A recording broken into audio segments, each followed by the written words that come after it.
ماه مبارک رمضان بهترین فرصت برای احسان و نیکی کردن است، مخصوصاً به فقرا و نیازمندانی که شما از نیازمندی آنها آگاه هستید. با نام یاد خداوند بخشاینده و مهربان. هموطنان عزیز، السلام علیکم و رحمت الله و برکاته. خوش آمدید به یکی از برنامه‌های دیگر قطره دریا. امروز روز پنجم ماه مبارک رمضان است. خدا کنه که به خوبی و خوشی سپری نموده باشین. هموطنان عزیز، خانه یکی از هموطنان نیازمند ما قرار داریم که در چنین خانه زندگی میکنند. برای جزئیات بیشتر ما را تا آخر برنامه همراه باشین.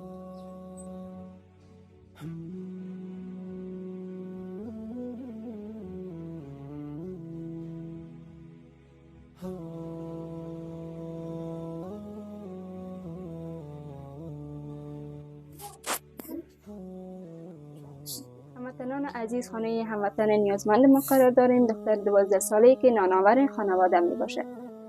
مادر جان، میشه که در مورد مشکلات زندگیتان کوتاه بر ما معلومات بدین؟ علم زندگی من این رقم که میبینیم است دیگه کنم زندگی دیگه نداره. خب ما خبر شدیم که دخترکتان کار میکنه. پدرشان کجاست؟ پدرشان هیچ معلوم نیستی که اصلا گم است که جوال نداره. چند سال میشه؟ 3 سال 3 سال میشه. 3 سال میشه. اصلا شما هیچ معلوماتی ندارین که کجا است، کجا رفته؟ نه، یک میگه که هست، یک میگه که نیست. هم تو خبرهای راست و دروغ میشنویم. چند نفر هستین در خانه؟ 6 نفر. 6 نفر هستین. باز امی 6 نفر امی دخترکتان نانآورش است؟ دخترکم است، یگان تا کمک میکنه، یگان چیز دیگه، یگان خیشه و قاربا، یگان تا کمک بر ما میکنه. صرف با ای که باشه روز پیش نمیره. خانه کرایی است یا از خود هست؟ کرایی هستیم. چند کرا میتیم؟ 1000 روپیه کرا میتیم. تقریبا 2 ماه شده که کرام نداریم. 2 ماه قرضدار هستیم؟ قرضدار هستیم. باز چطور میکنین؟ رمضان چطور میگذرانین؟